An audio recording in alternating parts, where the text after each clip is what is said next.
Me alegra muito ver vocês aqui, porque a maioria eu conheço muito bem e gosto muito, estimo muito vocês. E é uma honra tê-los aqui. E agradeço muito porque quem está aqui tem a ver com o nosso propósito desse projeto. Então, quero apresentar para vocês e é uma construção que faz todo sentido vocês estarem aqui e ouvirem o que a gente tem para apresentar. Então vai funcionar assim, primeiro eu vou falar sobre o projeto, depois a gente vai fazer uma roda de conversa aqui, tem o Pedro que está chegando, ainda teve uma questão de trânsito aí, o Ranieri já está aqui, Elaine também, e aí a gente vai seguir e depois fazer um bate-papo assim de perguntas para eles, e aí a gente fecha e sucesso, beleza? Então vamos lá. Empreendedores com propósito. Para quê? É a pergunta, né? Para quê? Para quê? Para quê? Para que propósito? Tem um amigo meu, o Beto, estava aqui, ele sempre vem com esse negócio. Para quê? Aí eu contei para ele essa história que eu vou contar para vocês. Uma vez, tinha um paulista, empresário, empreendedor aqui em São Paulo, foi para Minas Gerais. Chegou em Minas, viu um rapaz, mais ou menos da mesma idade dele, e ele falou, meu, o que você está fazendo aí? Ah, tô aqui de boa, tô tranquilo e tal. Daí ele falou, pô, mas uma varinha só para você pescar, por que você não põe mais uma? Ele falou, mas você pode pôr dele só aqui, né? Para quê?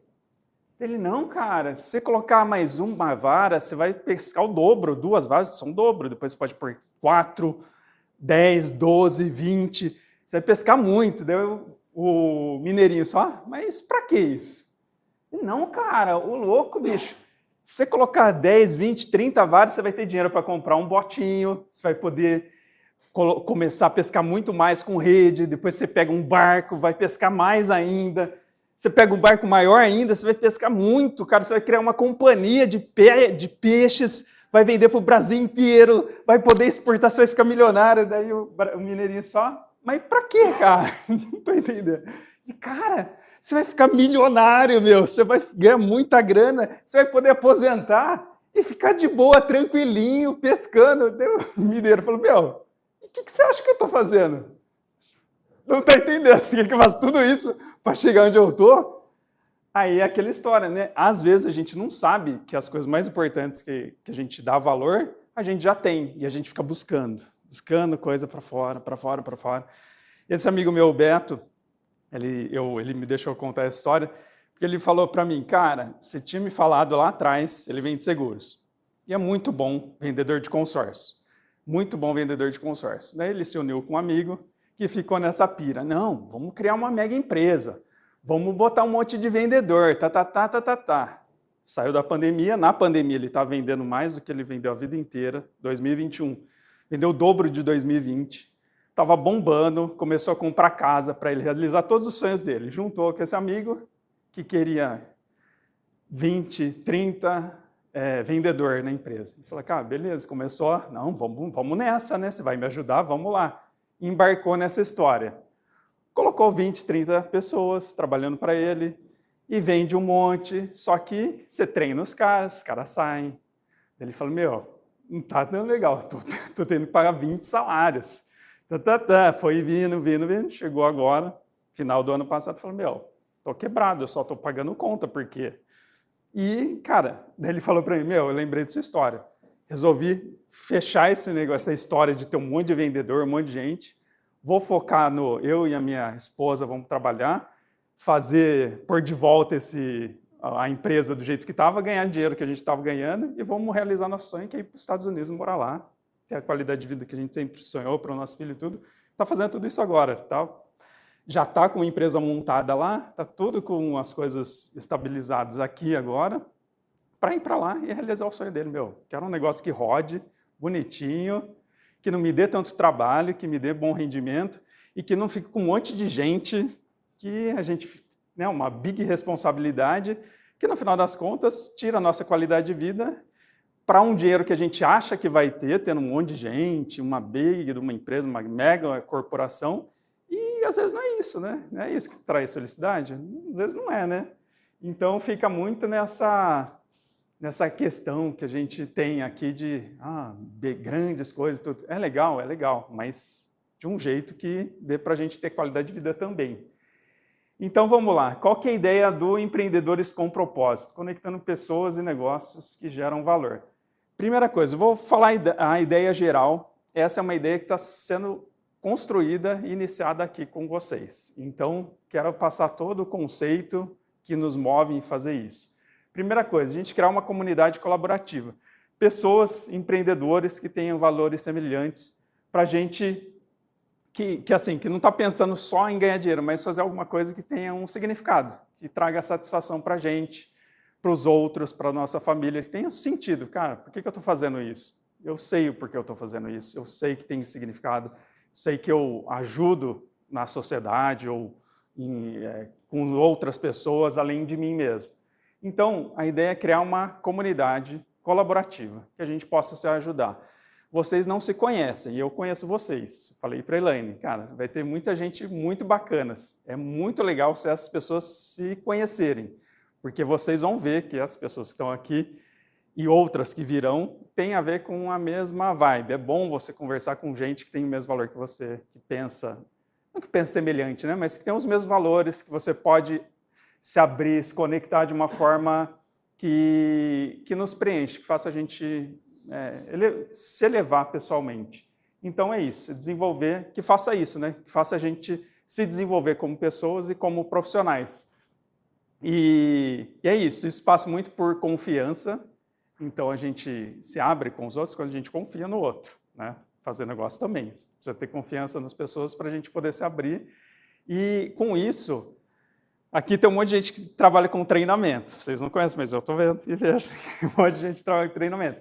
A gente tem muito que trocar um com o outro para a gente crescer pessoalmente e profissionalmente também. Então, a ideia é essa, ter uma comunidade que a gente possa promover o desenvolvimento pessoal e profissional dos membros, num ambiente seguro. Então, ter muitos negócios, palavra selecionada não é a melhor, mas assim, a gente precisa de uma curadoria. Quem são as pessoas que fazem parte daqui? Porque eu já participei de um monte de grupo de network, vários grupos, né, de pessoas assim, e às vezes a gente se frustra com quem está do nosso lado. E aí você fala, eu não faria isso, mas a pessoa do seu lado fez, é do mesmo grupo. Então a gente precisa ter um ambiente que a gente saiba, quem está aqui eu posso confiar e vamos trocar legitimamente as ideias, nossos negócios, enfim. Então, criar esse ambiente que seja seguro, para que a gente possa expressar quem a gente é, as nossas ideias, sem medo. Conectar pessoas e negócios, que é isso, né? A gente vai estar junto, sempre pensando no ser humano e nós, individualmente, mas nos negócios que a gente empreende. Aqui é uma comunidade de empreendedores, pessoas que realizam, né, na vida, colocam os negócios para funcionar, para rodar. Então,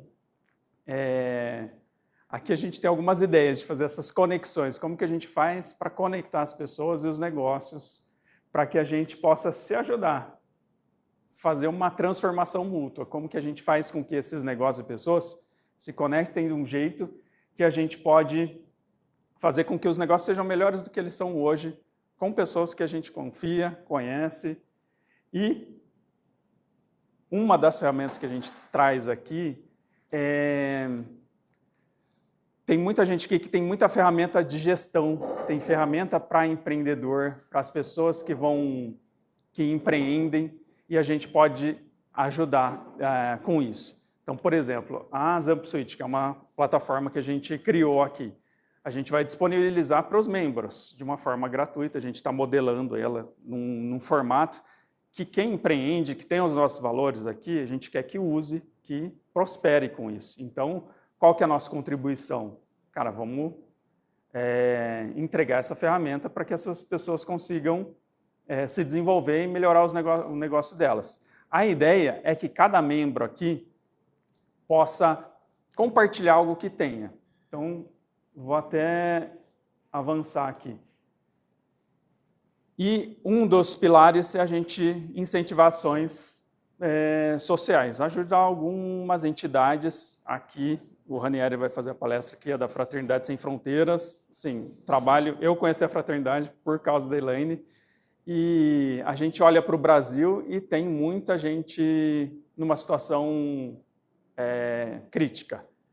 Mas no planeta tem muita gente com uma situação muito mais delicada do que a gente tem aqui. E a fraternidade acolhe essas pessoas lá na África. Eu fiquei assim... você olha o trabalho deles, faz 15 anos, mais de 15 anos que existe a fraternidade, e eles acolhem o povo do campo de refugiado, não tem nada, cara. A gente saindo de guerra e tentando sobreviver, passa dias ali sem comer, ou come muito pouco. Então, assim, existem coisas concretas que a gente pode fazer em prol de outras pessoas que a gente não faz nem ideia. E a ideia aqui é a gente poder saber que existe essa possibilidade para a gente poder ajudar essas pessoas de alguma forma. Mais para frente, a Elaine vai falar melhor sobre o projeto da fraternidade aqui, que é o Mães do Malawi. E aí, como participar desse projeto? Primeiro, vocês saberem o que é essa comunidade, eu chamo de movimento. Para mim é um movimento, cara, a gente pegar gente que tem a mesma vibe e, cara, vamos junto fazer o que a gente pode fazer para a gente se melhorar e melhorar os nossos negócios e outras pessoas. Então, se inscreva no site coempreendedorismo.com. Depois, o que a gente vai fazer? A gente vai entrar em contato por WhatsApp mesmo e vai entender quem é você, o que você faz, contar a sua história, seus negócios, para a gente entender e já fazer conexões de como que essa pessoa aqui, a quem ela pode, dentro do grupo, se conectar, para a gente fazer essa curadoria. Então, essa primeira parte, a gente saber quem é quem. Depois, cada membro coempreendedorismo. Vai ter no final. Eu vou deixar. Isso. coempreendedorismo.com. E aí, qual que é a ideia? A gente vai convidar vocês a compartilhar, entregar alguma coisa para o grupo. O que eu posso ofertar para essa comunidade, para esse movimento? Pode ser vídeo, palestra, curso, e-book, algo que você tenha. A plataforma que a gente está montando para esse Empreendedores com Propósito, ela vai ter várias ferramentas. Vai ter uma ferramenta lá só de cursos, então vai ter os vídeos, videoaulas, é uma ferramenta profissional de curso online. Então, pode baixar PowerPoint, vai funcionar tudo certo. Então, para vídeos, palestras, mentorias, a gente vai pôr todos os espaços para fomentar essa questão da gente se aprimorar enquanto indivíduo e também da gente se conhecer cada vez mais, saber quem é quem aqui, quem fala sobre o quê, qual que é o que move essa pessoa. É esse o momento aqui, de entregar algo para o grupo. E ferramentas também, serviços que a gente puder ofertar. Aqui da nossa parte tem o coworking nosso, a gente vai criar uma categoria especial para esse grupo, então com alguns diferenciais. E a Zamp Suite, a plataforma que a gente desenvolveu para empreendedorismo, também a gente vai ofertar para o grupo um módulo, um formato que todo mundo possa usar. E aí, sempre com esse objetivo de deixar um legado e que o primeiro projeto que a gente quer trabalhar e desenvolver é o Mães do Malawi, que é da organização Fraternidade Sem Fronteiras. É isso. Mais do que isso, depois a Elaine vai falar, mas em primeiro momento é isso. Quero agradecer vocês. A ideia é essa, a gente criar um grupo mesmo que a gente possa crescer enquanto indivíduo e fazer com que os nossos negócios prosperem e que façam sentido, sabe? Que tragam satisfação para a gente, que a gente, isso que eu estou fazendo é algo que realmente importa, faz sentido. Então, é isso. Muito obrigado a todos. A gente vai passar agora para o nosso bate-papo. Então, eu vou chamar aqui Elaine Yoshiro. Uma salva de palmas. Ela vai conduzir a apresentação, por favor. E Pedro, por favor, para cá. Ranieri, para cá. Muito obrigado. Salva de palmas para eles. Desculpa pelo atraso, gente. Bom dia. a gente teve alguns imprevistos, né? Quando chove, eu estou chegando em São Paulo faz pouco tempo para morar aqui. E eu acho incrível como cai uma gotinha de água, o trânsito já para. Acho impressionante. Então, tivemos problema na internet, o pessoal que está no Instagram aí. Mas sabe, toda vez que acontece isso, eu acho uma ótima analogia do improviso. Então, às vezes a gente faz um roteiro de perguntas para depois a gente dispensar. Porque, para mim, essa é a melhor forma. E quando a gente pensa num grupo de network de empreendedores, mas um grupo um pouco diferente, porque empreendedores com propósito. E o que quer dizer isso? Então, esse grupo ele já tem que começar diferente. Então, quando vocês entrarem no site, vocês vão ver que não são as palavras e as frases corriqueiras do negócio. Porque eu acredito, como o Regis colocou, da vida pessoal e da profissional. Na verdade, é a vida. Porque é impossível a gente separar uma coisa da outra. Então, é a vida em si. A vida em si. Então, bem-vindo, Márcio.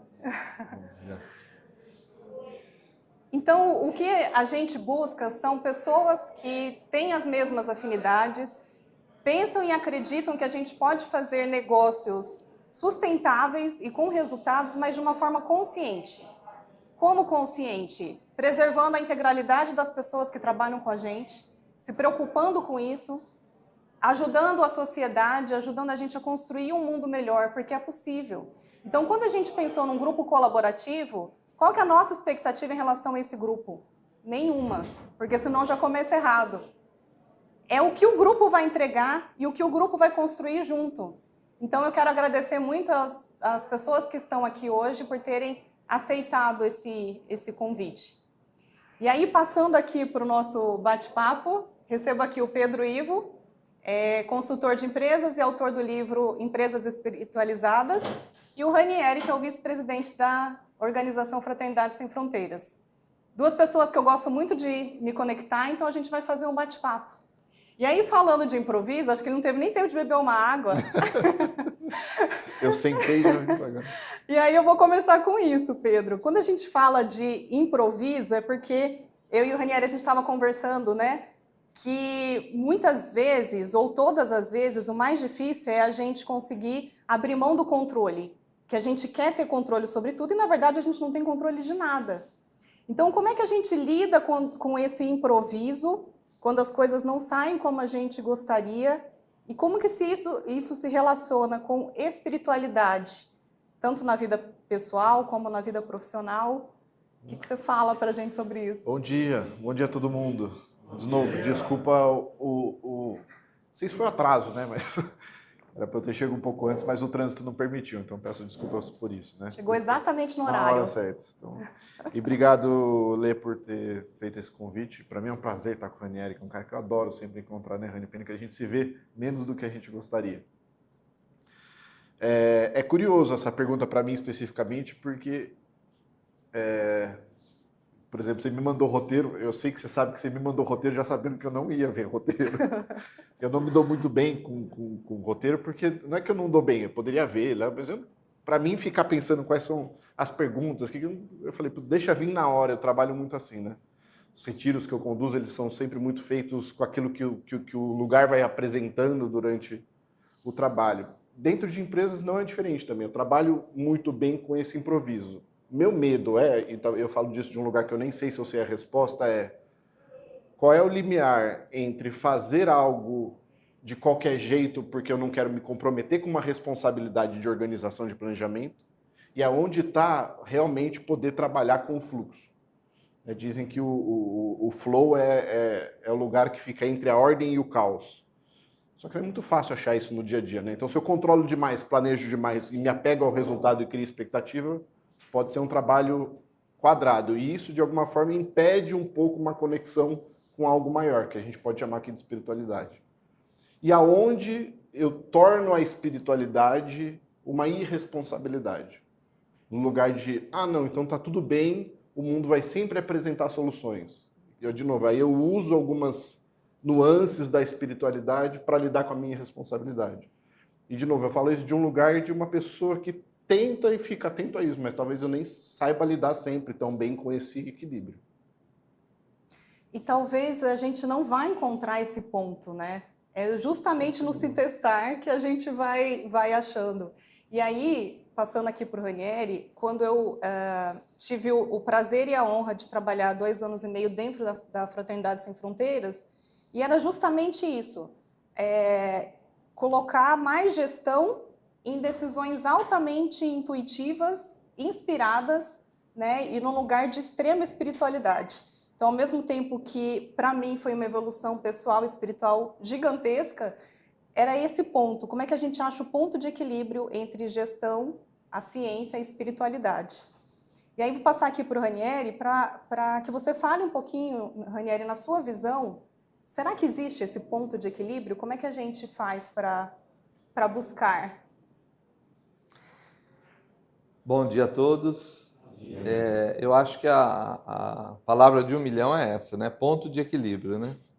Seja na área de empreendedorismo social, seja na área de negócio, seja na nossa vida, né? Ponto de equilíbrio é uma coisa muito, pelo menos para mim, remete a uma coisa bastante difícil você achar equilíbrio em tudo, né? Mas antes de eu responder propriamente, eu queria falar um pouquinho, até para responder, o porquê da fraternidade, né, ter essa especificidade. A organização ela é humanitária, sem vínculos religiosos, políticos, não depende de governo, não depende de nenhum patrocinador. Então, todo o trabalho que é feito na África e no Brasil também, de manutenção da vida de 38 mil pessoas que estão abaixo da linha da pobreza, né, que nós atuamos onde as pessoas passam 4, 5 dias sem comer, né? Então, nós não estamos falando de comunidades pobres, nós estamos falando de extrema pobreza. Nós fazemos isso tudo por conta do propósito, ou seja, por conta de pessoas que um dia foram convidadas, igual vocês estão sendo convidados numa sala, o Wagner, que é de Campo Grande, o fundador e atual presidente, depois de ter um sonho de ir servir na África, um sonho pessoal dele, ele foi à África, viu essa realidade que a gente desconhece aqui, retornou para o Brasil, lá em Campo Grande, convidou 30 amigos dele, aqui talvez tenha um pouquinho mais ou menos, convidou 30 pessoas e falou, eu estou acabando de chegar de Moçambique, lá as crianças comem uma vez a cada 4, 5 dias, e eu vi que lá dá para fazer um prato de arroz e feijão para dar todo dia para eles. Não tem carne, é um lugar que não tem carne, não tem proteína, dá para comprar arroz para fazer o feijão e dar um prato de comida e fazer com que essas crianças não morram de fome. E eu preciso da ajuda de vocês, né? O sonho da fraternidade começou assim. Então, durante 3 anos, 30 pessoas mantiveram ali de 10 a 70 crianças sendo alimentadas diariamente. Quando eu venho a conhecer a fraternidade, já em 2012, eu não acredito que aquela doação que o Wagner pedia, eu não acreditava que chegava lá na ponta. Então, quando ele falou para mim, você pode ajudar recorrente, mensalmente com R$50, é o que a gente faz a roda girar. E eu falei, não, eu quero trabalhar, eu quero doar energia. E aí tive que ir para a África para conhecer essa realidade que eu não conhecia. E para gravar o primeiro vídeo que está no YouTube, Ranieri Dias Depoimento, eu estou com o cabelo pretinho lá ainda, e vocês assistam, para vocês verem o quanto eu estou impactado. Eu gravei um vídeo depois de 1 semana, ou seja, eu já tinha digerido, mas eu ainda não tinha absorvido o quanto um ser humano, né, que não come, toma banho só quando chove, que toma uma água salobra, barrenta, às vezes 1 vez a cada 2 dias, como é que uma pessoa, naquela situação, conseguia estar com a gente convivendo, sorrindo, cantando, pulando, né? E nos ensinando. Então eu fiz toda essa fala para falar o que é que move uma pessoa que nasce num lugar que não tem energia, não tem água, né? O que move essa pessoa a ter esperança no dia de amanhã, né? Então, nós estamos aqui hoje focados num empreendedorismo que nos remete ainda a sucesso financeiro, né? mesmo que não seja isso, é muito difícil aqui alguém que não pensou em lucratividade. Então, quando a gente vai num lugar desse e vê as pessoas dando valor só por você ter saído do Brasil e ter atravessado o Atlântico e estar lá convivendo, compartilhando ali de 1 minuto, 10 minutos, um dia, isso dá um significado, né, de existência muito grande para essas pessoas e para a gente naturalmente. Então, assim, o desafio é gigantesco, né? Por quê? Porque do mesmo jeito que aqui a gente, desde criança, desde pequeno, é criado pelos pais com uma série de crenças materialistas, né? Como é que aonde que é o ponto de corte, né? Como é que eu deixo de pensar que eu sou obrigado a levantar de manhã e chegar à tarde fazendo dinheiro e que isso não é a obrigação, né? Então, acho que é muito difícil, mas não é impossível. E aí, só para não estender muito, que eu já roubei muito tempo, falar que hoje a organização, ela está atuando há 15 anos, é incalculável o tanto de dinheiro que foi gerado, que foi produzido. E não foi produzido pelo presidente, pelo vice-presidente, pela Elaine. Não, são voluntários que, assim como eu estou aqui hoje divulgando, e como você também já fez isso, a gente fala e contagia e motiva as pessoas para acreditar que existe muita coisa sem ser o material, né? E eu acho que a grande dificuldade hoje, seja no mundo de empreendedor social ou do empreendedor financeiro, né, ou aquele que busca o lucro, é ter a noção, é ter a visão de que a gente não precisa do recurso material para ser feliz, né? Mas esse recurso material, ele é imprescindível para você poder fazer o bem para as pessoas e, naturalmente, fazer o mundo melhor. Então, é uma equação que eu não tenho a resposta, né? Acho que a gente está aqui para construir, mas é possível, humanamente possível, realizar. O vídeo que eu sugeri a vocês assistirem eu estou lá em estado de choque e eu falo, se a gente se unir, um dia a gente vai ver uma realidade bem diferente daquela que eu estava vendo ali no momento. A gente ajudava 70 crianças.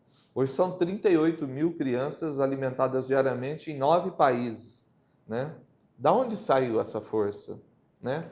Qual é o que motivou, qual é o gatilho que fez isso tudo acontecer, né? Então, acho que vocês que também estão aqui, né, sabem mais do que eu que é das crenças, né? E não digo que são crenças religiosas, né? São crenças de acreditar que na vida a gente pode fazer melhor, é ter esperança, ter fé, né? E não estou trazendo nada aqui de religiosidade nem de religião, é simplesmente de ter essa espiritualidade muito desenvolvida, né?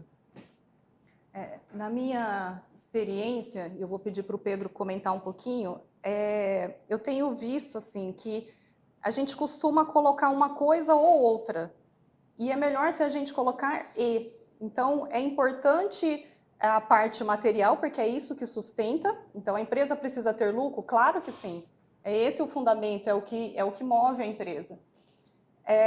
E isso não precisa ser ou. Dá também para a gente incluir propósito. Ou começar por ele, né? O Regis colocou aqui a frase do Simon Sinek, que ele fala, comece pelo porquê.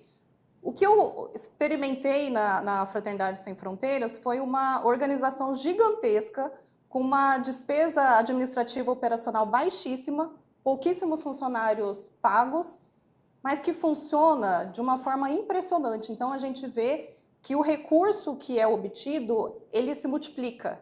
É uma coisa incrível que acontece, porque tem muito propósito. Então, são muitos voluntários e é a força desse propósito que move, que movimenta. Então, Pedro, como você atua bastante nas empresas, né? Especialmente com essa visão de cultura, propósito, às vezes a gente também tende a pensar que o propósito tem que ser uma coisa grandiosa, gigantesca, e a gente acaba mistificando isso de propósito e espiritualidade e vai para o outro extremo, né? Eu vou contar uma história que mudou minha vida. Eu falei isso nessa nossa última viagem, que eu aprendi com o Wagner, que é o fundador da Fraternidade, né? E a primeira vez que eu fui para lá, a experiência de vivenciar a fraternidade, experienciar a fraternidade sem fronteiras, ela é muito transformadora em diversas ressignificações do que a gente está acostumado, principalmente se a gente for com essa ideia de empresa, liderança. Tem muita coisa para aprender neste mundo e neste mercado corporativo lá. E uma das coisas que o Wagner me falou, que eu nunca mais esqueço, foi no primeiro dia que a gente estava visitando as pessoas em vulnerabilidade, que é geralmente um dia muito difícil emocionalmente, porque você vai conhecer uma realidade muito diferente da nossa. A gente passou o dia visitando algumas mulheres e, assim, é um dia de realmente... Você entra levemente em desespero, vamos dizer assim. E aí terminou o dia, eu tive a felicidade, no final da tarde, de caminhar com o Wagner pelo local e estar batendo um papo com ele, só que eu estava num lugar de muita vulnerabilidade, assim. E eu virei para ele e falei assim, irmão, como é que você consegue? Porque assim, um dia eu já estou quase despedaçado. Você está fazendo isso há 15 anos. Como é que você consegue lidar com esse desespero dia a dia? Porque parte do problema o problema cresce mais rápido do que a solução. Mesmo que a solução da Fraternidade Sem Fronteiras seja incrivelmente rápido, porque é mesmo, a gente foi 1 ano de diferença, o que cresceu o projeto, graças a Deus, é absurdo. E mesmo assim o problema cresce maior do que a solução que é criada. Ou seja, se fizer as contas, a sociedade está em falência. Óbvio que a gente está falando de um local específico. Mas é a mesma conta que você faz dentro de uma empresa, né? Você está gastando muito mais dinheiro do que ganhando. Isso que você está aumentando, você aumenta 3 vezes sua rentabilidade no mês, mas o problema é que só que você gasta 10 vezes mais. Ou seja, uma hora vai dar merda, né? Desculpa o palavreado. E aí, nesse desespero de ferrou, né? Eu estava nesse lugar de ferrou, não tem solução, não sei o que fazer, e entrei em desespero e fui conversar com ele. E ele me falou o seguinte: preste atenção na pessoa que você ajudou hoje. Hoje vocês visitaram o campo, vocês ajudaram 6 famílias. Amanhã, se possível, vocês ajudem mais uma. E no dia seguinte, se precisar, acorde e ajude mais uma. Não foca no copo vazio, porque aí ele falou para mim, se eu focasse no copo vazio, eu não durava 30 segundos, porque o problema é complicado. Você tem que perceber que você ajudou uma família. Isso foi de uma ressignificação para mim do ponto de vista de propósito, justamente pegando carona com o que a Elaine trouxe, desse nosso ego que transforma propósito em, vou pegar aqui o da Tesla, o da SpaceX, né? Transformar a sociedade multiplanetária, que todo ser humano possa ser multiplanetário, ou seja, vamos conquistar Marte para que a sociedade... Aí eu falo, isso vem realmente de um lugar humano? Vem realmente de um lugar, de um coração desejoso pelo bem alheio? Ou veio de um ego? Porque, de novo, o que eu aprendi lá sai deste lugar, ajude o irmão do lado. Para a gente realmente ter um propósito verdadeiro, se você não conseguir dar a mão para a pessoa do lado, falar bom dia para uma pessoa que está te atendendo, tentar, dentro do máximo possível, ser educado com aquele que está na sua frente, eu falo isso de um lugar sabendo que sim, é difícil. Muitas vezes a gente acorda que a gente não está nesse espírito. Talvez o exercício do propósito esteja muito mais nesse lugar de um coração curado do que tentar resolver um problema do lado de fora. Vou perguntar para o Ranieri aqui, vou trazer um pouquinho para o seu propósito, falando de propósito, né, Rani? Porque quando eu conheci o Ranieri, eu pensava assim, como que ele tem tempo para fazer tudo que ele faz? Como que ele dá conta, né? Tem uma família grande, empresário, já teve uma empresa há muitos anos, está iniciando outra e faz muito pela fraternidade. O que te move, Rani? Qual o seu propósito? Se você tivesse feito essa pergunta há 1 semana atrás, ou 1 mês atrás, eu ia responder outra coisa. Mas hoje eu respondo que o meu propósito é autoconhecimento. Só que a gente, às vezes, renomeia alguns sentimentos, algumas necessidades da gente com outros nomes. Então, por exemplo, eu estou na fraternidade voluntária há 15 anos. Mas antes dela, aqui em Campinas, eu fui 10 anos voluntário de uma outra organização política, no caso aqui da prefeitura, que tinha um projeto de acolhimento de crianças. Então, durante 10 anos, eu e minha esposa acolhemos crianças que eram vítimas de violência. Antes desse trabalho aqui na prefeitura, eu fui palhaço da organização daqui de Campinas, Hospitalhaço, 4 anos. E antes disso, eu tive outros trabalhos. Então, se a gente volta lá atrás, e hoje eu posso olhar esse período todo de 30, 35 anos de voluntariado,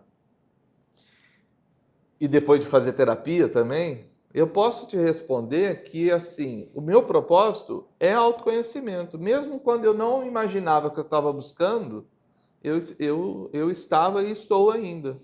Porque a fraternidade, ela me dá uma oportunidade realmente, hoje ela me dá mais do que a oportunidade de me autoconhecer. Ela realmente me dá uma oportunidade de fazer conexão com corações de pessoas que estão, às vezes, com 30, 40, 50 anos.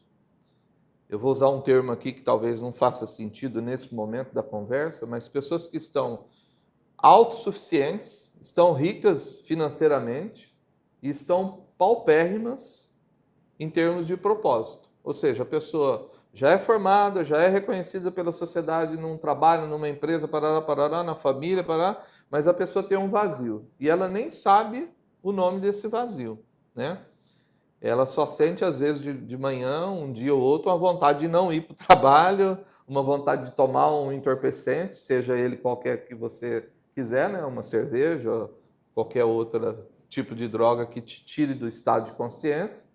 Então, hoje eu sinto que essa possibilidade de conectar coração e demonstrar o quanto que, quando você alinha, às vezes até aquilo que você não sabe nomear, né? Até aquela busca que você está fazendo sem saber nomear exatamente o que você está procurando. E você entra no flow, né? No fluxo. Quando a gente entra no fluxo, a gente sente algo diferente, né? Então, a fraternidade, muitos acham que a fraternidade existe para acabar com a fome no mundo. São 38 mil crianças apadrinhadas, recebendo alimentação, são idosos, são mães, enfim. Mas a missão da fraternidade não é essa. A missão não é levar água, não é levar saúde, não é levar educação, não é levar alimentação. A missão, se vocês tiverem curiosidade de entrar no site, é vivenciar e proporcionar vivências de fraternidade, né? Independente de região geográfica, de situação étnica, de questões religiosas, amparando prioritariamente crianças e adolescentes. Resumindo tudo isso, o que é? É olhar para o outro, né?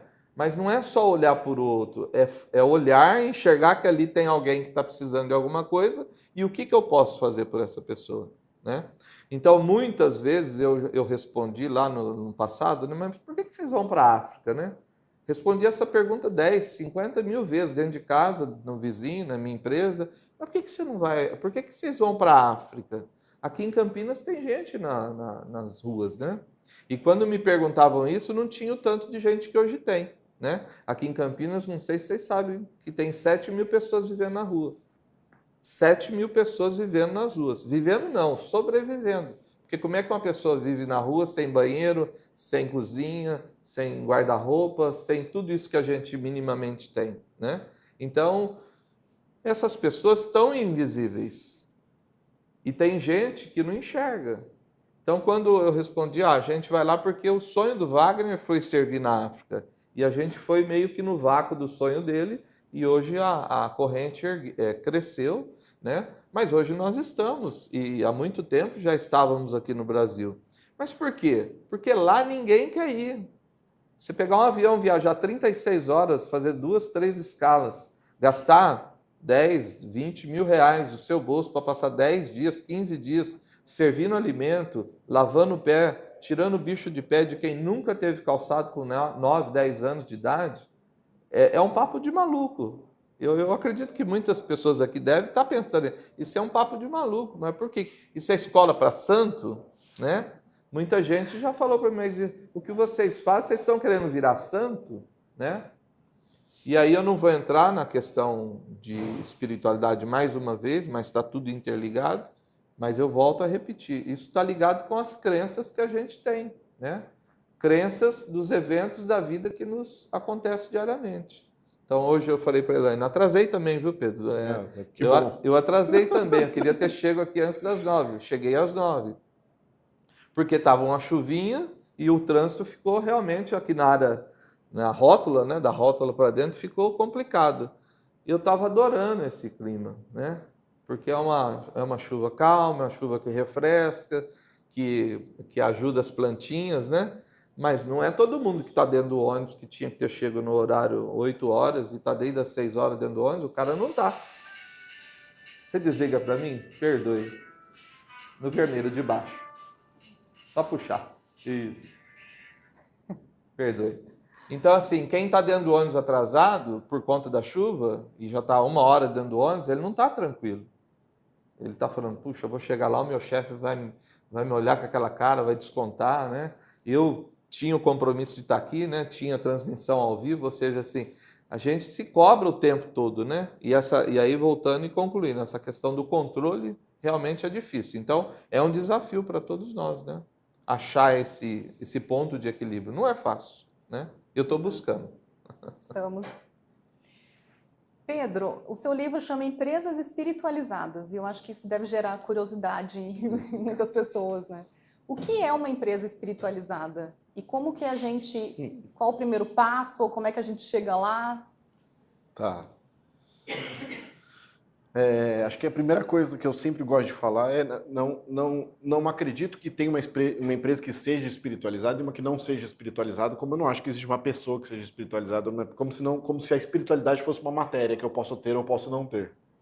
A questão é o quanto nós, ou essa empresa, está, de alguma forma, atenta àquilo que não é material somente. A espiritualidade, ela inclui a matéria e transcende a matéria.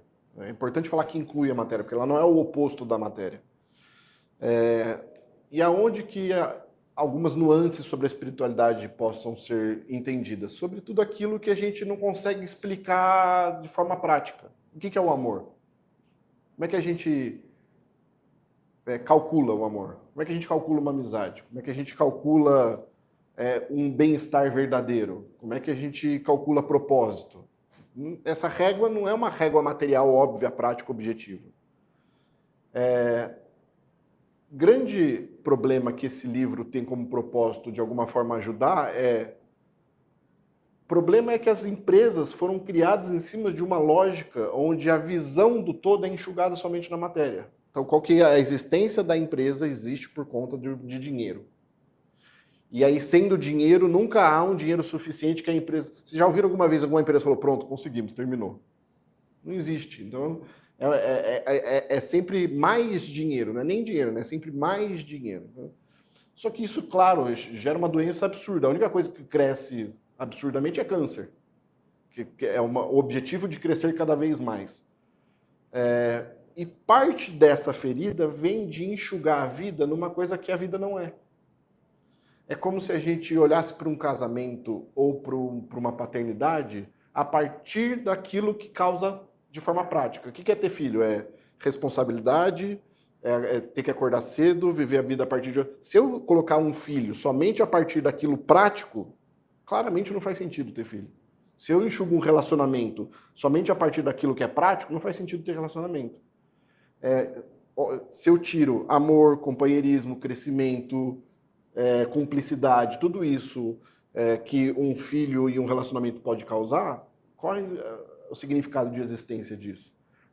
E é muito louco, porque eu falo isso de um lugar que não existe isso. Não existe, isso que eu estou falando não existe. Só que as empresas fazem isso. Sabendo que é impossível tirar aquilo que é subjetivo da vida, como é que você vive dentro de uma organização que faz isso à força? E aí humanos se tornam máquinas, cabeças viram degraus. Então, ter a espiritualidade como um ponto de vista é sair um pouco dessa nuance e ir para essas nuances que são mais subjetivas, que é legal, queremos dinheiro. Para quê? Em nome de que a gente trabalha? Vamos ralar até a meia-noite todos os dias? Pode ser que a resposta, inclusive, seja sim. Para quê? Em nome de que a gente está fazendo o que a gente está fazendo? A que custo a gente faz o que a gente está fazendo? Olha para o mundo um pouco para fora, expande a sua visão da planilha financeira e olha um pouco para o impacto que isso está acontecendo. Eu não estou nem falando impacto global, que pode ser também, mas olha para o impacto de quem está fazendo. Olha para o filho daquele trabalhador que fica até as 10 da noite. Olha o impacto que isso acontece na geração futura. A partir do momento que a gente expande essa visão, que na minha hoje é o que eu chamo um pouco de uma empresa um pouco mais conectada com a espiritualidade, é essa visão expandida, de novo, e não numa conquista da espiritualidade, sair da miopia que as corporações têm, que talvez a gente possa dizer, tá, entendo que essa empresa ela tem a espiritualidade como algo dentro dela, né? De novo, não como uma conquista, mas com alguém que, de alguma forma, colocou o óculos da vida, saiu da miopia e falou, nossa, eu estou vendo agora o todo, não estou vendo somente aquilo que está na minha frente, óbvio, material. Uma empresa que talvez sinta que isso não está forte e queira começar ou voltar para esse caminho, qual seria o primeiro passo ou a primeira pergunta a ser respondida? É bem difícil. Porque se a empresa se fez essa pergunta, ela já deu o primeiro passo. Entendi. É o paradoxo da espiritualidade, né? Que é quem mais precisa da espiritualidade é quem não faz a menor ideia de que ela existe, e quem sabe que ela existe é quem menos precisa. E a empresa é um pouco isso também. Se ela fala assim, nossa, interessante isso, eu quero esse ponto de vista, pronto, o primeiro passo já foi dado. Ao mesmo tempo, fazer esse convite para quem não sente esse chamado é um convite vazio. Se eu falasse assim, olha, o primeiro passo é você entender isso, se a pessoa não está conectada com isso, é vazio, entra por um ouvido e sai pelo outro.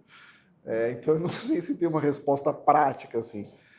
A partir do momento que esse chamado foi dado, talvez seja esse primeiro passo, eu acho que tem um trabalho de... Aí é minha crença, que é um pouco o trabalho que eu faço dentro das empresas, que é um trabalho um pouco de cura. Porque a pergunta...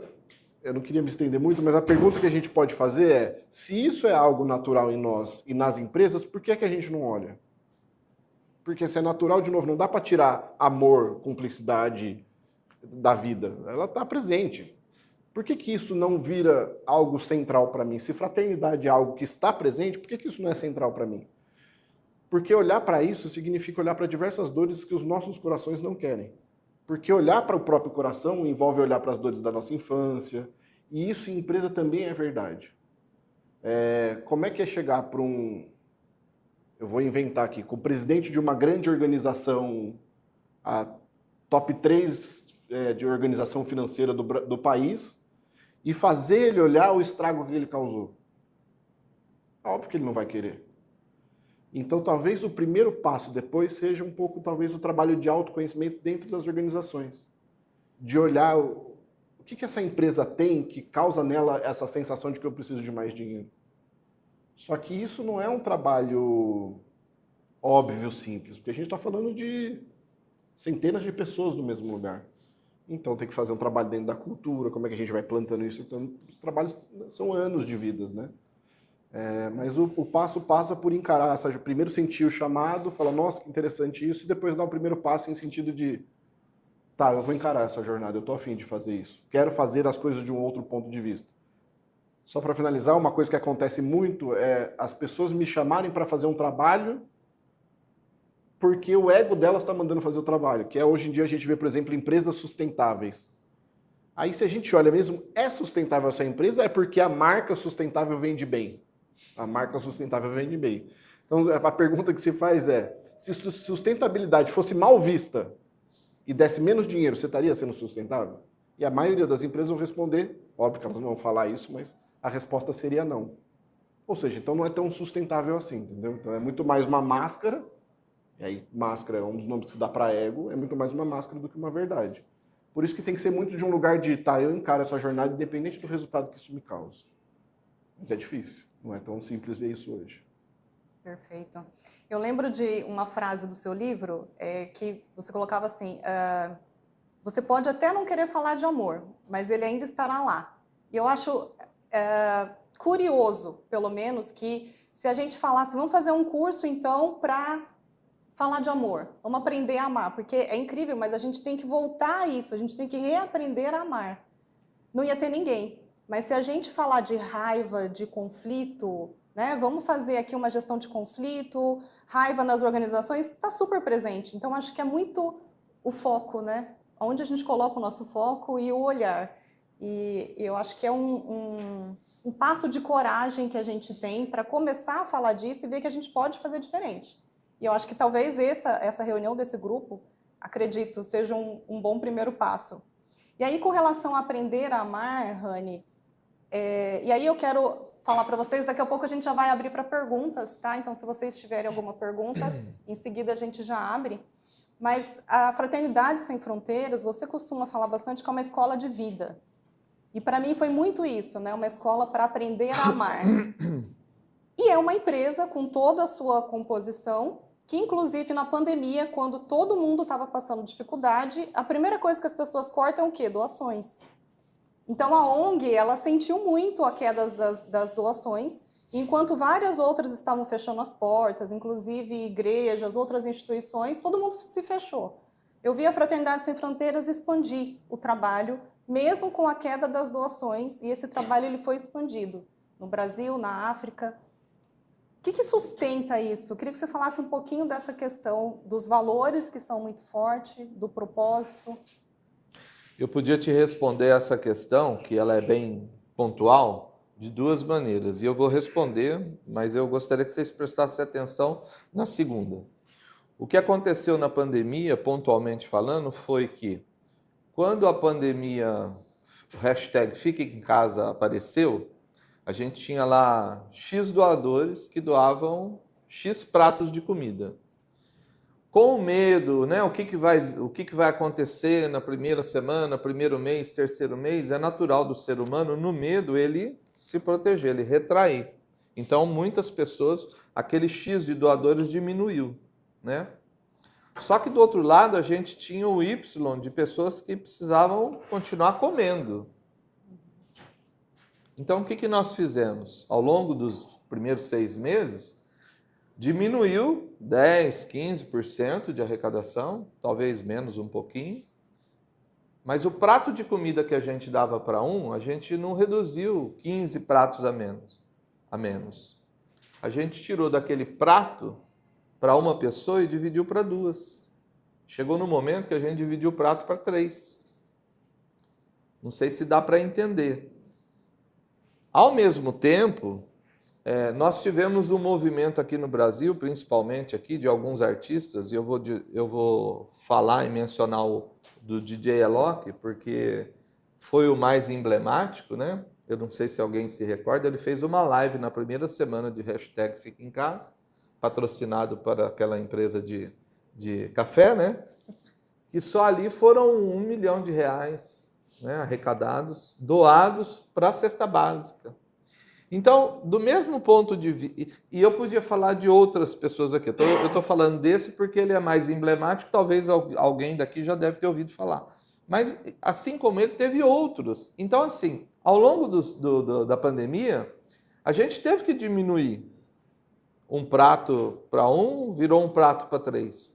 Mas logo as coisas foram se acomodando e vieram outras doações que a gente nem imaginava que viria, até porque a gente nunca, como a missão é conectar corações e cada um vivenciar a fraternidade, nós não buscamos megas patrocinadores. A gente não quer um cara fazendo por 100 mil pessoas, a gente quer 100 mil pessoas. Mesmo que cada um dê 10 centavos, né? Ou dê 1 hora só de trabalho. Então, resumindo, eu podia falar assim, não, a gente passou a pandemia, tudo fechou. Não fechou de verdade. Mas o equilíbrio é uma coisa que não estava no nosso controle, né? Ele veio de outros movimentos que eram externos, que a gente não controla, né? Então, assim, confiar, né? É ter certeza que aquela conexão que você busca de verdade, de um por um, ela vai acontecer, mesmo que não seja hoje, mesmo que saiamos daqui hoje e a gente não conecte. Alguém daqui vai conectar, daqui 1 mês, daqui 10 meses, daqui 1 ano, né? A gente está torcendo para o sucesso ser hoje. Mas assim como a fraternidade, a gente espera que que saia do campo do inconsciente e venha para a consciência, essa necessidade de entender o que é a espiritualidade numa empresa, né? Porque quem realmente nunca ouviu falar, ela não tem noção do que é, até o momento que ela começa a sair do inconsciente e vem para o consciente. Então, tem mais um monte de eventos, mas eu acho que a pandemia foi muito difícil, foi e ainda está sendo um momento da gente mudar algumas estratégias de conexão, né? Então, a gente conectava, falava muito para 5, 10, 20, 30 mil pessoas por mês em eventos fechados. Com a pandemia, os eventos fechados acabaram, só voltaram agora, 2 anos atrás. Então, nós tivemos que usar a rede social, nós tivemos que intensificar a rede social, tivemos que fazer outros tipos de abordagem, que está mantendo, né? Mas está mantendo o quê? Qual meta, né? É 30 mil pessoas alimentadas? É 10 mil? É 100 mil? Né? Não é a quantidade, né? E sim é o movimento de você não desistir daquilo que você acredita. Eu gosto muito de contar uma história que eu estava na gestão da fraternidade nessa época. E aí a gente estava trabalhando em conseguir manter os apadrinhamentos que estavam caindo. E o Wagner chegou, que é o presidente, chegou para a gente e falou assim, olha, agora vamos fazer uma campanha para a gente abrir mais projetos, que são as fraternidades na rua. Atender mais pessoas. Atender mais pessoas, porque andando pelas ruas ele viu que famílias todas que não conseguiam mais pagar aluguel estavam indo para as ruas. E eu fiz essa pergunta para ele, falei, Wagner, mas as doações, os apadrinhamentos estão caindo. A gente é só uma equipe, como é que a gente faz isso? E aí a gente vai redirecionar tudo? Ele pensou por um momento e ele falou assim, o bem só soma, o bem não divide.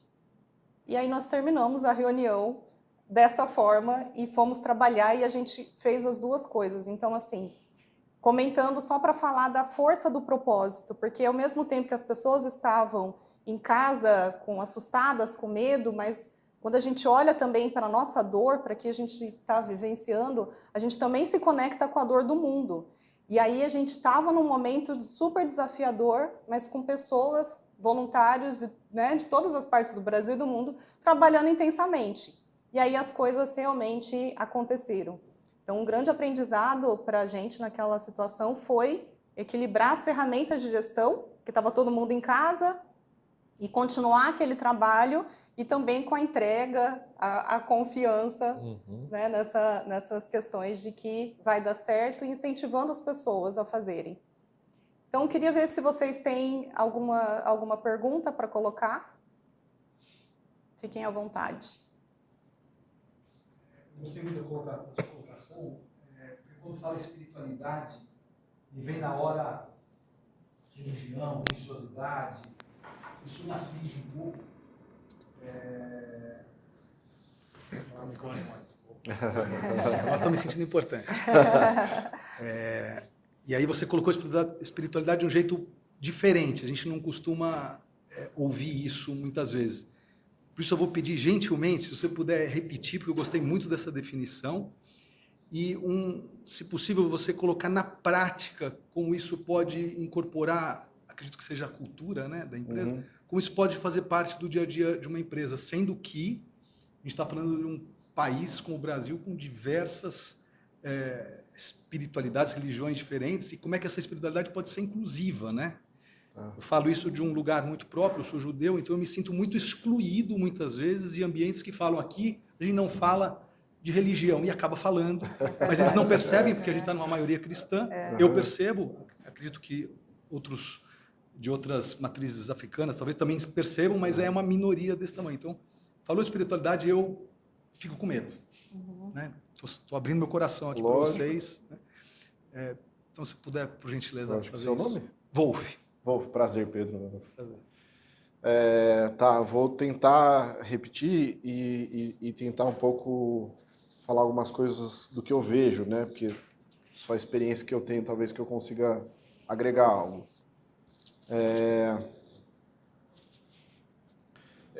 Na minha cabeça, ela funciona de um jeito que ela é óbvia, mas é difícil de explicar assim. Eu vejo muito a espiritualidade como isso que existe no mundo e é invisível. E aí, a religião, na minha visão, ela é uma das formas de espiritualidade, das infinitas formas de espiritualidade. Eu acho que amar é um jeito de ser extremamente espiritualizado. E por que é importante falar isso? Porque, sim, religião também é uma porta. Porque quando a gente fala assim, espiritualidade não é religião, porque não é só religião. Mas a conexão direta é essa, né? Por centenas de séculos de histórias, a gente conecta a palavra espiritualidade com espiritismo, outros tipos de religião. Mas, ao mesmo tempo, separar os dois também é errado, porque daí acontece o que você está falando. Então, a gente não fala de religião. Pô, mas isso não é, se não falar de religião é fechar um monte de portas de espiritualidade também. E se a gente falasse de todas? Que é um pouco que a fraternidade ensina muito a gente. E se fossem todos juntos? E se fosse entender, compreender, respeitar todos? E aí a gente abrange o conceito da espiritualidade para algo maior do que a religião, que é isso que abrange a todos nós. E aí, na minha visão, está muito neste lugar subjetivo. E por que é complexo dizer? Porque eu preciso aceitar que a espiritualidade é subjetiva. Porque a partir do momento que eu tento materializar ela, eu enxuguei ela numa coisa específica. Então, do mesmo jeito que eu diria que é impossível explicar o amor. Porque o amor, ele é inexplicável. E eu preciso aceitar ele neste lugar. Ah, mas dá pra gente falar que, por exemplo, um ato de carinho é amor? É carinho, mas amor não é carinho só. Então, entende que qualquer copo d'água que eu passe no oceano, eu falo, isso aqui é oceano, mas é um copo d'água. Só que eu não posso falar que o oceano é esse copo d'água. Entende a diferença? Então, a espiritualidade, ela tá neste lugar de ela ser também inexplicável. Ela escapa quando eu tento falar sobre ela. Mas se há algo que eu posso falar sobre ela, está neste lugar de ser aquilo que não é somente material, mas que transcende a matéria. E sim, a gente pode falar das diversas misticismos, mas não é só os misticismos também, porque senão eu enxugo ele e falo assim, então somente os cristais e os mundos dos anjos é a espiritualidade? Não. É também o afeto, é também o carinho, é também o propósito, é também o sonho de uma empresa diferente. Tudo isso mora nesse campo da espiritualidade. Por quê? Porque ele não é algo material, mas é tão importante e talvez até mais importante do que somente a matéria. Entende? Porque transcende a matéria. Aí tentando trazer isso um pouco do ponto de vista da prática, né? De novo, a partir do momento que eu tenho esta visão, esta nuance um pouco mais presente dentro da minha empresa, a prática se torna mais natural. O que a gente pode ver acontecendo? Preocupações, empresas preocupadas realmente com o impacto que elas estão tendo. E aí eu falo deste lugar verdadeiro. Empresas realmente preocupadas com quais são as suas próprias sombras. Empresas preocupadas reais com o propósito. E aí eu tomo a liberdade para falar da minha experiência. Eu não conheço exemplo maior do que a própria Fraternidade Sem Fronteiras. E eu falo isso não é porque o Rani está aqui, ou porque conheci a Elaine através também, parte por conta da Fraternidade. Não é por conta de... Até porque eu não sou da Fraternidade, então eu não preciso fazer isso. Mas quando a gente vai visitar essa empresa que funciona de um outro lugar, eu diria que ela é talvez um dos grandes exemplos de empresa espiritualizada, conectada com a espiritualidade que eu conheço. Porque funciona com um propósito real, é uma empresa que tem uma fé imensa, e por fé, é isso, né? Você sair para a rua em plena pandemia e falar, não, eu vou entregar mais prato de comida, mas não tem dinheiro, vai dar certo. Do ponto de vista material, é lógico. Só que, de novo, se eu ficar preso somente naquilo que tem lógica, eu estou perdendo espaço. E é muito louco, porque daí você vai visitar a fraternidade e funciona. Sabe como é que funciona? A gente precisa de 10 mil para um projeto, a gente tem 2. Tá bom, tá aprovado. Aí você fala, como assim tá aprovado? Só que, e é lógico, não é aquilo que eu falei no início, também não é para sair igual um louco fazendo qualquer coisa, mas o quanto do seu dia a dia e da sua cultura está dentro deste lugar de acreditar em algo diferente. Acreditar que pode dar certo, acreditar que o impacto é importante. Quantas empresas a gente vê de realmente fazendo uma reunião, aí trazendo um exemplo talvez prático, uma reunião de verdade entre os conselheiros, entre os diretores, falando assim, o que a gente está fazendo?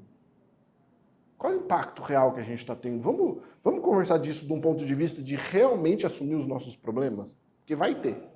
Né? No mundo que a gente vive é difícil achar uma empresa que não tenha. Mas assumir e falar, gente, a gente não está fazendo tão bem para o mundo. E se a gente realmente daqui, que seja um plano de 15 anos, mas daqui a gente traçasse um caminho para chegar num lugar diferente? Vamos fazer isso? Olha que bonito. E, de novo, não é... Eu falo muito isso. Como a gente está falando de espiritualidade do subjetivo, as coisas cabem muito mais num lugar de intenção do que de realização prática. Eu não posso pedir para a pessoa que está do meu lado, o meu relacionamento, que ela seja totalmente diferente. Eu quero que você seja totalmente diferente. Isso é egóico, é manipulador. Agora, assim, qual que é a intenção das pessoas? E a empresa não é muito diferente. Se ela acorda, desperta um dia e fala assim, putz, vamos intencionar em ser diferente e traçar um caminho? Ah, mas e se não der certo? Não importa, porque, de novo, eu voltei para a matéria. Não é sobre dar certo, é sobre intencionar ser diferente todos os dias. Que demore 15 anos, que demore 20, ou que nem aconteça, mas todo dia eu acordei com a intenção de fazer algo diferente. É muito mais sobre essa intenção, sobre o sonho, sobre a utopia, sobre o propósito, que não é material, que não é matéria, vamos dizer assim, do que o resultado. Porque uma pergunta que eu ouço muito para finalizar, assim, Pedro, qual que é me dá um exemplo de uma empresa gigante que tem um propósito muito bonito. O que elas estão me pedindo? Pedro, você pode enxugar a espiritualidade na matéria? Você pode me dar um exemplo de uma empresa que é muito rica, mas que está espiritualizada ou que tem um propósito muito bonito? Aí eu falo assim, que lado seu está perguntando isso? Não é o mesmo lado material que quer um exemplo financeiro de que o propósito dá certo? Por que você precisa de uma empresa grande para provar que a espiritualidade é isso? E hoje em dia, graças a Deus, quando eu lancei o livro há 8 anos atrás, a gente tem até mais exemplos de empresas que estão tendo um certo sucesso. Tem empresas hoje no Brasil que trabalham tentando fazer essa prova de como é que esse mundo dá mais dinheiro. Uma delas é a Humanizadas, não sei quem conhece. Mas, de novo... Não uma gente falsa, né? É isso. Fingindo ser espiritual, mas isso, na verdade isso. está atrás da gente. É meio que assim, Pedro, se você me provar que propósito dá dinheiro, aí eu vou ter propósito verdadeiro. Eu falei, desculpa, mas daí você já não entendeu desde o início, você já começou errado. Entendeu? Não sei se eu respondi, mas... Obrigado a você. Posso contribuir só Sempre. nisso que você falou? É Wolf, né? Parece até uma foto do Cação, né? Eu estava falando aqui, eu peguei o celular. Mas eu peguei porque logo de manhã eu acordei e veio uma dúvida e eu recorri ao Google, né? E aí no Google, definição de espiritualidade é rápido, tá? Espiritualidade pode ser entendida como conjunto de crenças que traz vitalidade e significado aos eventos da vida. É a propensão humana para o interesse pelos outros e por si. Ela atende às necessidades de encontrar razão e preenchimento na vida, assim como a necessidade de esperança e vontade para viver. Não fala nada de material. Está falando de autoconhecimento. Está falando de eu encontrar propósito em viver e reconhecer que você veio da mesma origem. Não importa se você é judeu, se não é judeu, se é africano, se é americano, se é... O que nós estamos vendo hoje, né, com essa política tarifária, é o contrário de tudo, né? Vou fechar aqui, né? Não importa os motivos, eu não estou aqui para defender nem para criticar a política americana. Mas vamos fechar aqui, vamos viver no nosso mundo, a gente não depende de ninguém. Fraternidade, né? E eu acho que está muito... Um dos valores da fraternidade é a espiritualidade. Nós temos 5 valores. Um só é a espiritualidade. E a espiritualidade é exatamente isso. É conectar o coração, as pessoas, para fazer algo que vai melhorar a vida das pessoas. Ponto. Posso dar um exemplo de uma empresa multimilionária dessa daí? Sim. Que eu lembrei agora, você falou, mas existe. É uma história que eu gosto bastante porque é muito significativa para mim. Sabem o chocolate Hershey's? Milton Hershey, nome do dono do negócio. Ele amava chocolate. Ele falou, cara, eu quero levar alegria através do chocolate. É isso, eu quero levar alegria para o mundo através do chocolate. Começou a criar uma fábrica E a fábrica foi crescendo, crescendo, crescendo. Ele queria ter filhos. A esposa não podia ter filhos com ele. Ele falou, cara, não posso ter filho? Vou adotar. Começou a adotar uma criança, 2, 3, 4. Ele criou uma casa só com os filhos dele. Era 20 filhos no início. Depois a empresa começou a dar muito dinheiro. Daí ele começou a expandir. Eu preciso educar. Fez uma escola, depois fez uma faculdade. E ele destina, se eu não me engano, são 3% da empresa para manter toda essa estrutura de ajudar as pessoas da cidade, outras crianças e tudo mais. Começou a acolher um monte de gente, fez faculdade, fez de tudo assim na cidade lá. Hoje eles têm um grande problema, porque a empresa cresceu muito, ganhou muito dinheiro. Aí 3% de bilhões, eu não sei hoje quanto que eles estão faturando, mas dá muito dinheiro, dá muito mais do que eles conseguem gastar. Quem ficou para administrar está com um problema, porque como chama quando Estatuto? morre? Estatuto? Não, ele deixou lá o testamento. testamento. Era para deixar esse percentual para essa causa, para os outros, para doação e tudo mais, para caridade e tal, fazer o que ele sempre fez. Só que eles não conseguem gastar esse dinheiro, é muito dinheiro. Daí os administradores estão, vamos baixar de 3 para 2, para 1, porque, cara, a gente não sabe o que faz com tanto dinheiro. E aí deu certo, mas assim, deu certo não pensando no dinheiro. Ele amava o que ele fazia, ele queria trazer alegria através do chocolate. Eu acho que o chocolate traz muita alegria e era o propósito dele. E acho que alegra a gente. Acabei de comer um monte de chocolate, né? Era isso que eu lembrei. Funcionou. Mais perguntas, mais uma para fechar, porque já estamos no nosso tempo. Temos mais uma pergunta? Só fazer uma observação.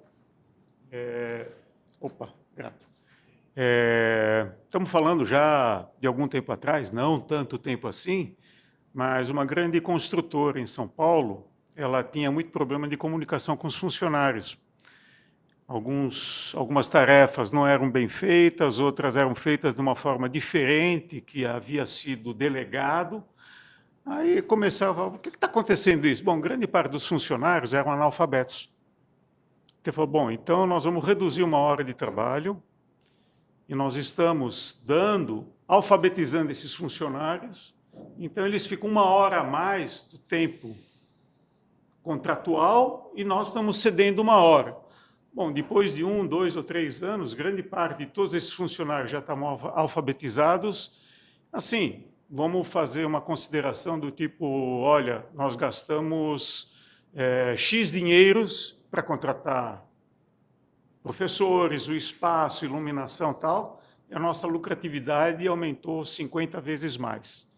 Então, de certa forma, isso não deixa de ser um exemplo Muito bom. de como você faz alguma coisa e o retorno que você tem é outra coisa. Você fideliza o funcionário. Fala, puxa vida, eu chego em casa e consigo conversar com meu filho que está chegando da escola, e antes eu tinha vergonha. Então, só citando um exemplo. Bom, legal, obrigado. Qual é o seu nome? Zui, Zui. Obrigado, Zui. Obrigado mesmo. Um bom exemplo. Acho que tem uma coisa da validação, de novo, né, dessa intenção. E não num fim em si, né? Então, essas ações são ações muito bonitas a partir do ponto de vista de tentar fazer diferente. E é isso que conta. É a intenção. Por quê? Senão eu vou chegar na empresa medindo, entendeu? Coisa que eu acho que hoje eu não faço mais, mas talvez já tenha feito num certo grau de falar, mas o quanto é espiritual? Pronto, caí de novo na minha própria armadilha. E deixei de tentar ser uma pessoa, inclusive, compassiva com as próprias dores, né? Então, é um exercício também entrar dentro das empresas e tentar ser o mais compassivo com aquelas dores possíveis e enxergar beleza, inclusive, naquela... Eu fiz um trabalho, vou só contar o início e o fim, fiz um trabalho uma vez numa empresa que o trabalho dela é derrubar árvore, máquinas de derrubar árvore. E eu lembro de ter entrado nessa empresa, ter me sentido meio mal e ter passado por mim um pensamento do tipo, será que eu atendo essa empresa? E aí depois vi um problema e falei, mas ela é que mais precisa de você. E aí é uma empresa que mudou o propósito para não é parar de derrubar árvore, mas começar a cuidar de florestas. E esse foi um trabalho de 2 anos de uma ressignificação da existência dessa empresa. E é importante que isso seja feito dessa intenção de verdade, né? Que eu chamo de coerência corporativa, congruência, que é qual é realmente a intenção? Eu falo no meu livro, que aliás, quem quiser meu livro, acho que eu trouxe algumas unidades, eu não sei quantas, mas são poucas. Eu falo no meu livro hoje em dia, por exemplo, tem coisa comum de empresas mais modernas, espaço de descanso, momento de descontração. Aí, ao invés de parar assim, e se as pessoas parassem de ficar cansadas? Não é parar de ficar cansada, tem espaço de descontração. Olha o absurdo que é isso. Dizendo, ao invés de a gente parar de ficar doente, vamos dar remédio para todo mundo? Desculpa, mas você não está. Qual é a verdadeira intenção? E aí tem que tomar cuidado também com essas ações. Qual é a intenção dessa ação? É mais ego, vender e prosperar aquilo de ruim? Ou é realmente tentar fazer as coisas de um jeito diferente? Então, quando a gente vê exemplos como esse ou como outros exemplos de pessoas que realmente estão tentando fazer diferente, e é muito honroso tentar fazer diferente num mundo que ele é sim mais doente do que o normal, que é o mundo corporativo. E sim, a gente vive num sistema relativamente escravizatório. Por que eu falo isso? A partir do momento que eu falo assim, eu preciso ter dinheiro, uma das metáforas que eu já ouvi muito e se usa para a lucratividade dentro da empresa é o respirar, né? Como se o lucro fosse a respiração. Por quê? Porque a gente não acorda todo dia para respirar. Você não acorda falando, hoje meu objetivo é respirar. Ninguém acorda isso. Mas ao mesmo tempo, se você não respirar, você morre. Então, é como se a lucratividade fosse isso dentro de uma empresa, e é uma metáfora muito feliz. Só que triste, né? Que triste a gente viver num mundo onde a ação humana, e talvez 80% das nossas vidas, esteja em nome disso. E sim, lucratividade é importante. E que triste que eu tenho que falar isso, entendeu? Porque não deveria ser o nosso foco. Deveria ser outras coisas. Então é importante entender que dentro deste mundo que é doentio, deste mundo que é escravizatório, que tem o dinheiro como grande elo, que honroso e lindo é uma empresa tentar fazer diferente. Porque é difícil.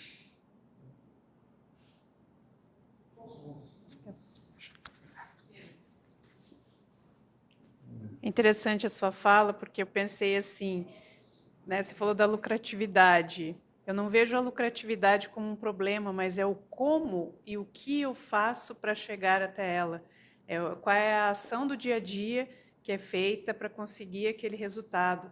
Porque eu posso ter lucratividade respeitando as pessoas, fazendo com que as pessoas trabalhem direcionadas numa determinada causa, eu posso tratá-las de uma forma tão poderosa para que elas produzam um resultado muito melhor do que se for na base da opressão. Então, tudo depende de quem está no comando de qualquer negócio, né? De como eu conduzo essas pessoas, vai muito da cabeça desses líderes.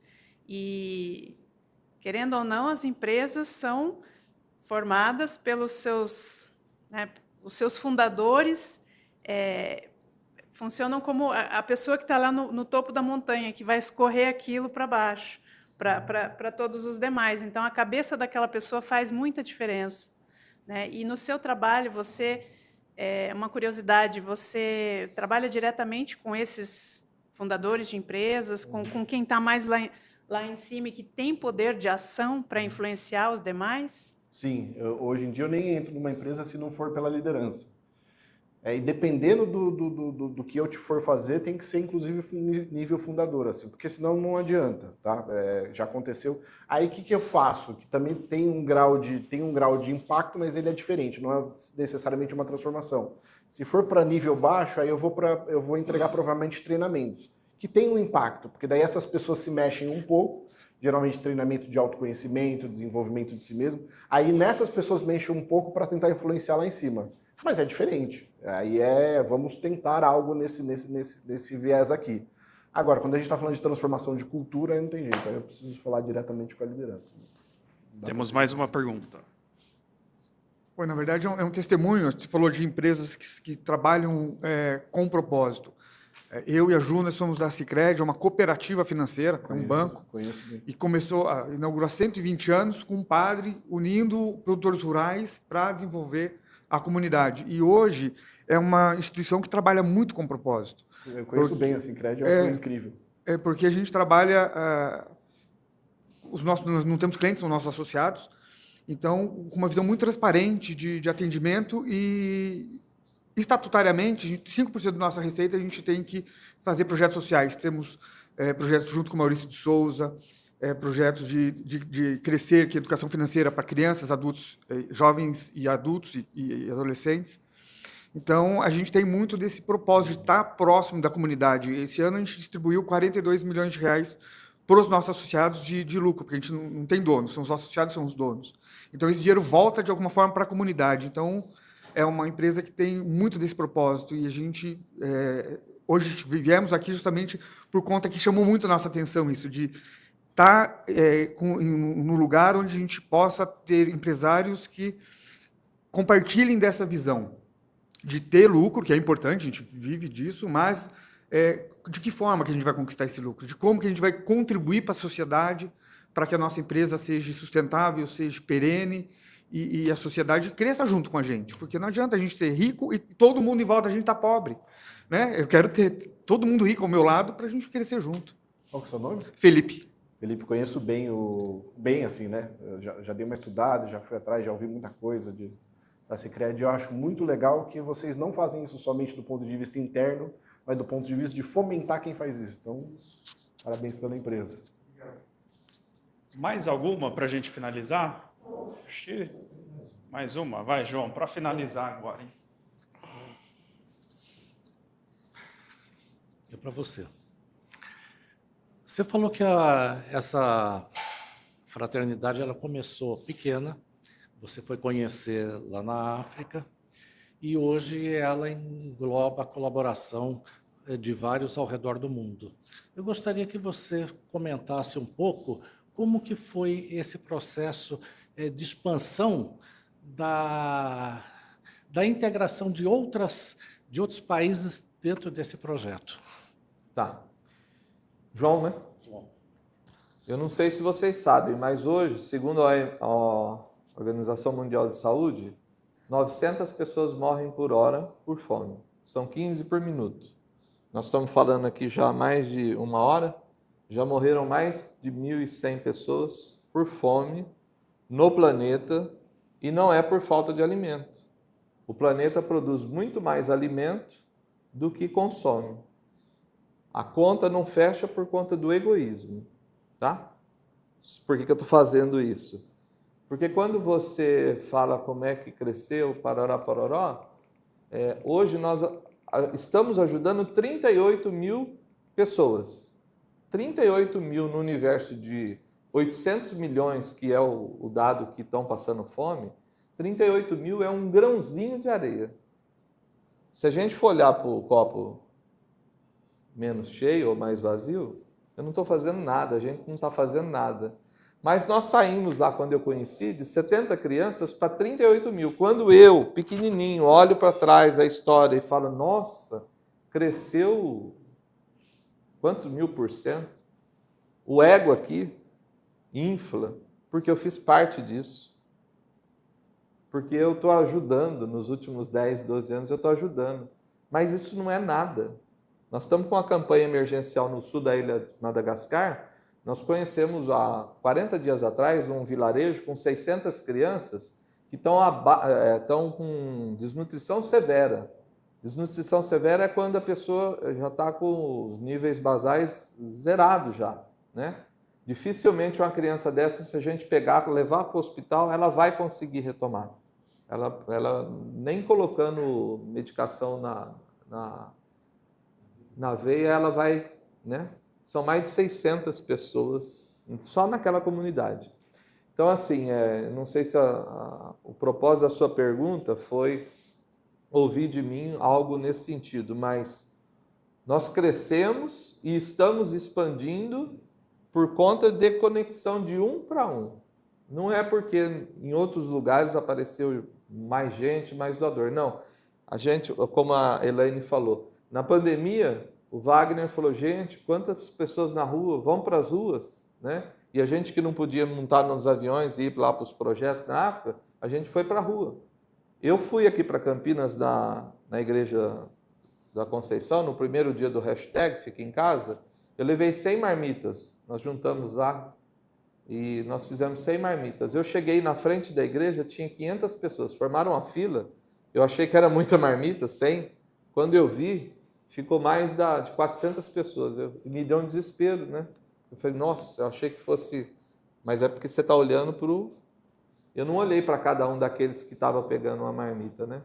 Então, eu não sei se a resposta, né, desse crescimento que você, João, está me perguntando, tem a ver com essa expectativa que nós, seres humanos, através do ego, a gente fica se auto-cobrando em termos de vai crescer muito, não vai, né?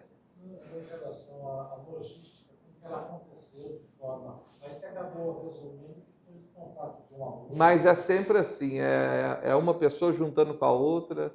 Está fazendo 40 dias, a gente estava só para fechar, 40 dias atrás, 50 dias, a gente estava no Congo, acolhendo 350 órfãos, devido àqueles rebeldes que entram nas aldeias, matam e as crianças sobram lá. Então a gente já estava 3 anos no Congo. E não sei se vocês sabem, Ruanda invadiu o Congo há 60 dias, está invadindo e já dominou por conta de minério, por conta de riquezas minerais. E o local onde a gente estava com 349 crianças ficou em risco de ser atacado. Nós precisamos sair com 349 crianças de uma noite para o outro dia, e aí nós não somos uma agência humanitária. Tudo que a gente vai fazer, a gente liga para estou precisando disso, estou precisando daquilo. Mas foi mobilizado não sei quantas vans, ônibus, caminhão. Apareceu uma ONG que estava lá no Congo, que falou, olha, eu tenho tal avião para ir e tal. E nós fomos para o Burundi. Então deslocamos durante uma semana para chegar no Burundi, que é um país que faz divisa, e já faz um mês que nós começamos a alugar a casa, fazer... Então, assim, a gente não tem domínio e controle disso.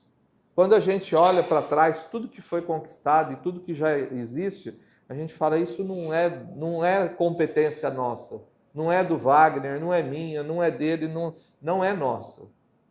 Então, o Google definiu bem, crença em algo que a gente ainda não domina, né?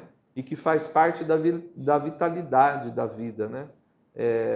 A gente não tem noção do quanto que a gente tem de força até que a gente precisa colocar em prática por alguém que a gente ama ou por algo que a gente gosta, né? Vocês têm alguma parceria ou algum apoio do Médico Sem Fronteiras? Não tem nada a ver. Nunca tivemos, não temos vínculo nenhum. Só para você saber, eu quando casei em 92, eu e minha esposa falamos assim, o que nós vamos ajudar socialmente?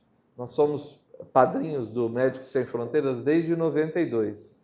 Eu dou mensalmente um valor, eu nunca vi uma atividade do Médicos Sem Fronteiras, não sei onde eles atuam, mas lá em 92 a gente decidiu porque era uma referência de trabalho sério, né? E a gente doa até hoje.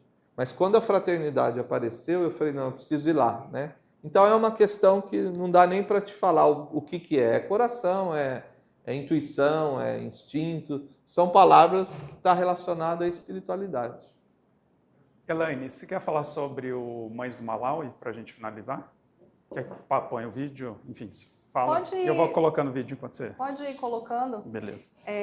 Para a gente encerrar, então, quando a gente fala de propósito, a gente tem aqui histórias, né, por exemplo, da Fraternidade Sem Fronteiras, que começou por um porquê, uma força de um propósito. E aí a gente vê a maioria das empresas que está buscando só, ou focando a atenção só nas questões materiais e precisam voltar o foco para outras coisas, para propósito, para espiritualidade.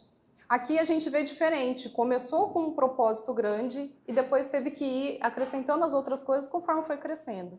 Mas por que eu trago isso? Porque hoje são 38 mil pessoas e que é uma gotinha. Mas lá atrás, quando o fundador sonhou com isso, ele teve que se preparar, inclusive financeiramente. Ele foi para a África sozinho, para um país que falava português, porque ele não sabia o que ele ia fazer lá. E muitas pessoas duvidaram, inclusive ele duvidou. Então, a intenção desse grupo é para que a gente encontre um ambiente, como o Regis falou, de confiança e que a gente se sinta seguros para a gente fazer isso, às vezes sem saber o como fazer. mas que a gente possa compartilhar de propósito e sonhar juntos, que é possível sim fazer diferente. Então, quando você comentou sobre espiritualidade, a espiritualidade, quando a gente coloca foco nela, a gente, trazendo para a nossa vida, é o que nos move a fazer as perguntas fundamentais e nos diferencia dos outros seres, né? Então, enquanto humanos, a gente tem a capacidade de fazer as perguntas. Por que eu estou aqui? Qual que é o sentido da vida? E, às vezes, porque isso é inerente, a espiritualidade ela é nata e ela está presente o tempo todo. A gente pode estar mais conectados ou menos. E aí, às vezes, as pessoas vão se fazer essa pergunta muito tarde, quando passou a vida inteira apagando incêndios e correndo atrás de coisas que não nos preenchem. E aí, de repente, vem aquele vazio, olha, mas por que eu fiz tudo isso? E qual que é o sentido agora? E aí, na empresa, a gente pode começar também fazendo as mesmas perguntas. Qual que é o sentido de estarmos aqui reunidos enquanto grupo, enquanto buscamos a lucratividade, que é a ferramenta? Então, tudo que a gente vive na nossa vida são ferramentas para a nossa construção enquanto seres humanos. Isso eu defino como espiritualidade, como nosso propósito individual. E aí, enquanto empresa, que não é uma marca, não é um prédio, é um organismo vivo, porque é construído de pessoas e feito para outras pessoas. Então, a empresa é uma ferramenta de conexão entre pessoas. E aí a gente pode se perguntar, qual é o propósito? Então, por que ela iniciou? Aonde queremos chegar? E por que estamos aqui reunidos? E aí, trazendo para o nosso propósito enquanto grupo, a gente tem uma ação social que chama, uma iniciativa, Mães do Malawi, que nós estivemos recentemente lá no Malawi com um grupo, e de alguma forma a gente queria manter essa conexão, porque quando a gente entra em contato com as histórias, o projeto da Fraternidade Sem Fronteiras no Malawi chama Nação Ubuntu, e ele funciona do lado do campo de refugiados de Dzaleka, que hoje deve ter umas 60 mil pessoas. Está crescendo, a cada mês chegam 300 novas pessoas, no mínimo, ainda mais com a guerra no Congo, aumentou bastante. Então, 60 mil pessoas que vivem sem condição nenhuma, porque eles não podem retornar para o país, porque eles são fugidos da guerra, e também não podem avançar, porque eles não podem circular no país. Então, eles ficam ali sem ter condições de trabalhar, eles não têm nenhum documento, e também não têm perspectiva. E aí muitas mulheres acabam indo para a prostituição porque é a única forma de alimentar os filhos. E existe uma forma de apadrinhar essas famílias com $50 mensais, equivalente a R$300. A gente consegue colocar uma dessas mulheres para trabalhar no campo dentro do projeto da Fraternidade Sem Fronteiras, que hoje é a única opção que eles têm de trabalho. Então, apadrinhando essa mãe, ela consegue também dar alimentação para os filhos.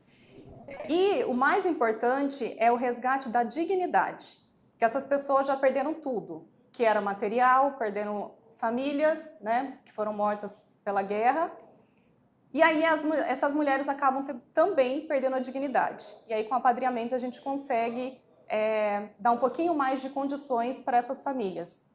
Qual que é a intenção dessa ação no grupo? Começar pelo simples. Então, a cada caso, eu vou recebendo esses vídeos que vêm lá do Malawi e vocês fazendo a inscrição, a gente vai colocar todo mundo no grupo do WhatsApp, a gente vai divulgando. Então, vocês pegam o vídeo de baixa qualidade e divulgam nas redes sociais, divulga para os contatos. A cada apadrinhamento que a gente conseguir, ou dependendo da necessidade, às vezes é casa, a gente passa para a próxima história. E aí, de uma certa forma, também a gente vai prestando contas para vocês dentro do grupo. Eu gostaria de convidá-los agora para a gente assistir à primeira história dessa família.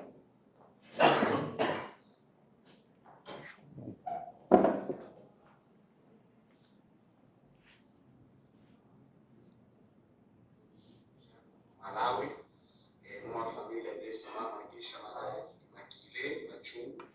Ela mora nessa casa. É a casa dela. E vim aqui para poder com ela entender um pouquinho sobre a situação da vida dela. E ela pode contar conosco, pode nos contar a história dela, o que aconteceu para que ela chegasse até aqui no Malawi, no campo de refugiados. Vamos aqui no Jambo. Habari gani? Unaweza tuambia nini habari yako, yani que tu na toda Congo, na fia para cá, na mais chata, na DDI, na toalete todo. E aí eu saí do Congo porque lá a insegurança estava grave. E a vida também que já estava difícil, depois dessa insegurança se aumentar, a vida mudou e ficou mais difícil. E chegamos aqui nesse campo e nos encontramos com outras dificuldades, que é problema da situação da vida, que condições da vida, que é mais difícil. E a vida está muito difícil. Eu tenho 5 filhos e não tenho o que para lhes dar. E foi lá no ponto, sempre tenho ido lá no ponto pedindo trabalho, ainda não consegui. E se eu conseguiria, eu agradeceria, seria boa coisa para mim. Eu não tenho ninguém para ajudar essas crianças. São crianças que não têm pai.